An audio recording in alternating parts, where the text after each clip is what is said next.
after the game, we took Wednesday off. We came in this morning, watched the tape. Now our full attention is to Memphis, and so I really, you look back on it. Sometimes the old coach's cliche is that some of the parts weren't as bad offensively. I really think we got some good shots. We missed some open shots, and so the ball did move a little bit better than what I thought. And we did guard for a long period of time. Obviously, it was what it was. The last 6 minutes, get outscored, I think 15-2. But in scouting Memphis, obviously, really, really talented team. Young, play really, really hard. I think they played 9 guys, double-figure minutes last night. They've got great depth. Play fast at home. Points off turnovers will be critical, just like it is in our league games on the road. It's good today. We'll get Blake back. He'll be in full practice today and tomorrow, and we'll see how he progresses. And we for sure think he'll be available for Memphis on Saturday. And so it's good to get him back in the gym.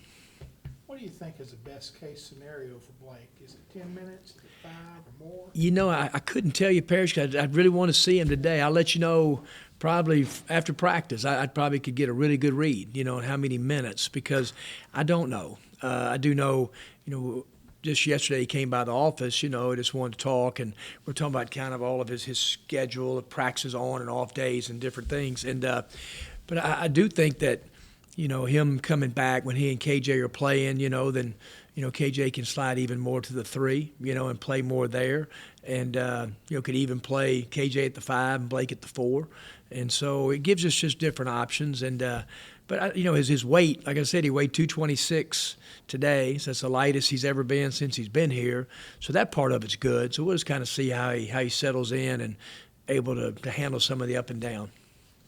Small sample size either way, but when they did have Wiseman on the floor as a guy they ran a lot of offense through, but some other options as well. How does that kind of change them defensively in your mind? That's only been 2 games. Yeah, I've known, God, I probably was one of the first ones to offer James a scholarship when I was at Middle Tennessee. I think he was our elite camp after his 8th grade year. He walked in our gym, just said, holy cow, he's a great kid, and long, thin. You knew what he was going to be, and he developed into an unbelievable player.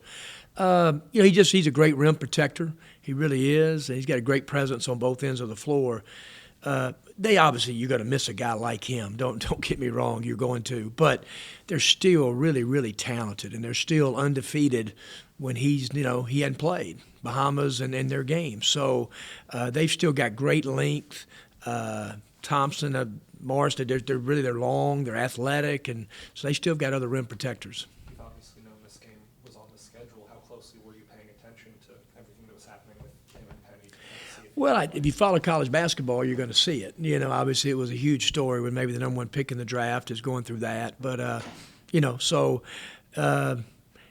kind of there's a ruling now, and we'll see how it plays out. But like I said, I think Memphis is an NCAA tournament team without James and an NCAA tournament team with him. How do you kind of view these next 4 games, like other than winning? Obviously, there's the specific things you're looking for you guys to improve on as the schedule kind of takes an uptick. Yeah, it was kind of set up that way, that we had 4 games, we got a chance. Like Arkansas State, they went to Colorado State and won. They're 5-1. I think Norfolk State's going to have a really good year. So we got tested. We got a chance to play a lot of people, which was great. And then obviously, these next 4 games are going to could be for sure against 4 NCAA tournament teams. And I think that's what players look forward to playing in, counting this one on Saturday. So you just hope that can we guard at the level we're guarding at when the competition and the physicalness gets that way, rebounding. In games like Memphis, points off turnovers are huge. It was huge for us last year when we won. Us creating steals and converting points off turnovers and taking care of the ball, that's always a huge stat, especially the game on Saturday.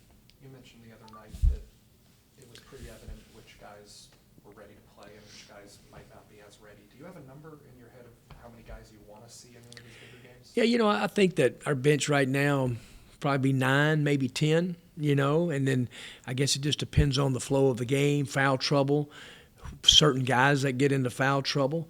But I could see us for sure playing 9 and possibly 10 in the game on Saturday. What have you thought about Austin Crowley's early games?